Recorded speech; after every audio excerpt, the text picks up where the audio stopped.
Diego Alves é oferecido para o Benfica e no vídeo de hoje do canal do Nicola te falo quais as chances dele permanecer no Flamengo, além de outros atletas que já estão de saída do rubro-negro.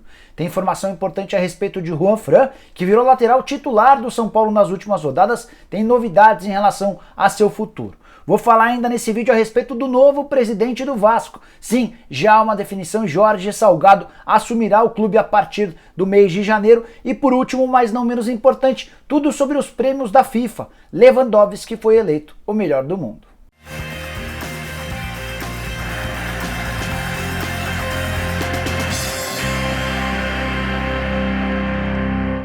Fala aí pessoal, sou o Jorge Nicola, bem-vindos a mais um vídeo do canal, bem legal ter vocês por aqui. E antes de passar todas as informações que eu prometi agora há pouco, sem perder tempo, só queria pedir para você deixar um like no vídeo e para se inscrever no canal. Para se inscrever, só apertar esse botãozinho vermelho de inscreva-se que aparece aqui no canto da tela.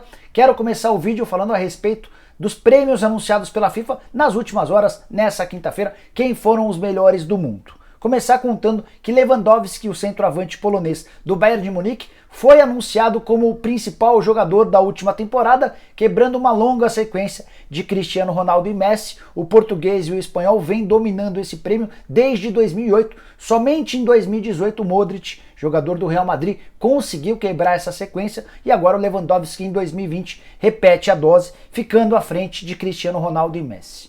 O Neymar não ficou nem entre os 3 primeiros lugares, e aí a curiosidade é que enquanto a FIFA anunciava os melhores, o Neymar fez uma live jogando Counter-Strike. Queria te contar quem votou, algumas das pessoas mais importantes do futebol que votaram no Neymar. Apesar disso, os votos não valeram ou não tiveram efeito para que ele se tornasse ou ficasse pelo menos entre os 3 primeiros. É curioso contar que o Messi, o Thiago Silva, o Tite e o Gustavo Gomes, zagueiro do Palmeiras, todos votaram para que o Neymar fosse o melhor do mundo. Ainda assim, o Neymar não figurou nem entre os 3 primeiros. Já o Cristiano Ronaldo votou no Lewandowski. Por falar no Leva, o Leva acabou votando no Thiago Alcântara, que é seu companheiro de Bayern de Munique. Também nessa quinta-feira, a FIFA anunciou que o gol mais bonito da última temporada foi de Son, sul-coreano do Tottenham. Esse resultado acabou surpreendendo porque os gols do Arrascaeta do Flamengo e do Suárez, então jogador do Barcelona, pelo menos para mim pareceram bem mais bonitos do que o do sul-coreano, embora é importante contar que o gol Puskás, o gol mais bonito, também tem votação popular, o que talvez ajude a justificar a presença do sul-coreano como o primeiro colocado. Por último, mas não menos importante, bora falar sobre a seleção dos melhores do mundo anunciada pela FIFA também nessa quinta-feira. No gol, Alisson, goleiro brasileiro. Defesa com Arnold, Van Dijk, Sérgio Ramos e Davis. Meio campo com Kimmich, De Bruyne e Thiago Alcântara. Na frente, Messi, Cristiano Ronaldo e Lewandowski. Antes de mudar de assunto, queria convidar você a usar o espaço para comentários para dizer para você quem foram os 3 melhores da última temporada. Bora falar agora sobre o Vasco, que enfim tem um novo presidente. Jorge Salgado será aquele que assumirá em janeiro o cargo deixado por Alexandre Campelo. Havia uma enorme disputa entre o Levinciano e o Jorge Salgado, disputa na justiça. Isso porque o Vasco teve recentemente 2 eleições. A primeira delas em 7 de novembro, vencida pelo Levin, e uma semana depois, eleição vencida pelo Jorge Salgado. A do dia 7 foi interrompida quase no final, graças a uma decisão da justiça. Até por isso, vários dos concorrentes naquela oportunidade acabaram desistindo e nem ficaram para acompanhar a votação. O Levinciano foi um dos poucos que ficou e acabou sendo mais votado. O Levin nem participou da segunda eleição, vencida pelo Jorge Salgado, e nessa quinta-feira o Tribunal de Justiça do Rio de Janeiro derrubou uma liminar a favor do Levinciano e dessa maneira passou a valer a decisão que garantia ao Jorge Salgado a eleição. O Levinciano, pouco depois dessa decisão, que foi apertada 2 votos a favor contra 1, o Levin acabou se pronunciando da seguinte maneira, abre aspas, sou uma pessoa de palavra, portanto acato o resultado como eu mesmo propus. O Vasco não merece mais indefinição. Recorrer apenas causaria tumulto e mais frustração, e meu objetivo foi sempre dar alegria ao torcedor, de forma que eu não vou alimentar esperanças não realizáveis, fecha aspas. Dessa maneira, o caminho fica livre para o Jorge Salgado. Todos aqueles que apoiaram o Levinciano e tinham a expectativa de vários reforços prometidos pelo advogado / tributarista, todos esses reforços certamente não virão. A política do Jorge Salgado é bem mais pés no chão, mas de qualquer maneira acho que foi uma vitória do Vasco, pelo menos saber quem será o próximo presidente. Várias situações importantes acabaram ficando sem definição, exatamente por conta de toda essa bagunça eleitoral.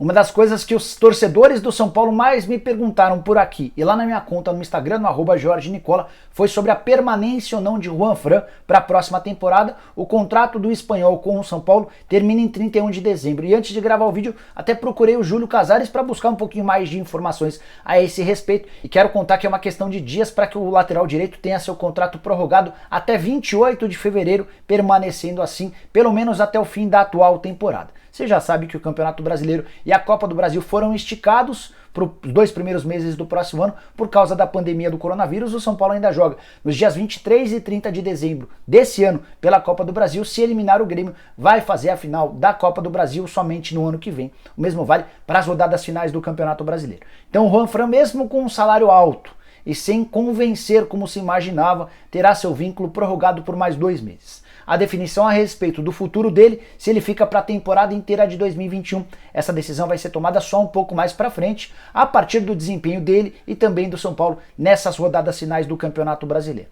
O Júlio Casares, recém-eleito presidente, quer analisar um pouco mais a fundo, quer entender um pouquinho mais sobre a importância do lateral direito espanhol, que virou titular nas últimas rodadas. Ele oscilou bastante ao longo desse ano, chegou a ser titular, voltou a ser reserva com o Igor Vinícius jogando, mas nas últimas rodadas, as rodadas mais decisivas, Fernando Diniz voltou a contar com um lateral que completa 36 anos de idade no dia 9 de janeiro, ou seja, está prestes a fazer aniversário. Nesse ano, o Juanfran tem 29 partidas e nenhum gol marcado. Foi muito, mas muito bem, especialmente no confronto contra o Atlético Mineiro nessa quarta-feira, quando teve excelente marcação contra o Queno. Queno praticamente não se criou durante toda a partida. Bora fechar o vídeo falando sobre o futuro de Diego Alves com uma novidade importante. Nos últimos dias, o goleiro do Flamengo foi oferecido ao Benfica. A relação do Diego Alves com o Jorge Jesus é muito boa. Desde os tempos em que o JJ foi o comandante do Flamengo, Jorge Jesus enxergava no Diego Alves um goleiro extremamente eficiente, mas também um cara muito importante em relação à liderança do elenco. E faz bastante tempo que o Benfica busca um goleiro. Nem o Odisseias, muito menos Luiz Vilar, tampouco o goleiro brasileiro Elton Leite, recém-contratado, foram capazes de convencer o JJ de que já há um goleiro definido. Até por isso, o nome do Diego Alves causou uma boa impressão, mas o grande ponto é que o Jorge Jesus procura um goleiro mais novo, que possa se fixar no gol do Benfica para muitos anos. O Diego Alves, já veterano, 35 anos de idade, certamente não garantiria muito tempo de tranquilidade para o gol do Benfica. Então esse é o grande ponto que pega. O Benfica ainda não se decidiu se faz ou não uma proposta ao goleiro que vai deixar o Flamengo, pelo menos é o que tudo indica. O vínculo dele termina em 31 de dezembro e até lá o Flamengo faz apenas mais 2 partidas no Campeonato Brasileiro. Por que eu acho que ele vai sair? Porque apesar de toda a comoção em relação à provável saída do Diego Alves, os dirigentes do Flamengo não se mostraram muito convencidos ou muito comovidos e não têm sinalizado com a possibilidade de uma prorrogação do contrato com um aumento salarial, e a questão financeira é o que pega nesse momento. Diego Alves hoje ganha na casa dos R$700 mil por mês, tinha uma proposta do Marcos Braz e do Bruno Spindel para ganhar cerca de 800 mil mensais, o Flamengo voltou atrás e desistiu dessa renovação do contrato com esses valores e por 2 anos de duração. A nova proposta feita pelo pessoal do BAP é de apenas 1 ano de contrato com um salário inferior aos R$700 mil mensais. Diante disso, Diego Alves já deixou bem claro que não tem como ficar. Existe a especulação de que vai haver uma reunião entre o Eduardo Maluf, que é o representante do Diego Alves, com os dirigentes do Flamengo em busca de uma última possibilidade de acordo, e eu vou te informando conforme as coisas forem acontecendo. Só para arrematar, tenho mais 2 informações importantes sobre o Flamengo. A primeira delas é de que Pedro Rocha não fica no Fla, como eu já venho te contando há bastante tempo. Ele faz parte daquela barca, até porque custa caro, salário na casa dos R$900 mil por mês, foi muito pouco utilizado ao longo de todo o ano e já tem até data para se reapresentar no Spartak Moscou, 12 de janeiro. O nome dele chegou a ser especulado em alguns clubes brasileiros e eu não contrataria o Pedro Rocha. Salário extremamente alto para um futebol bem discutível.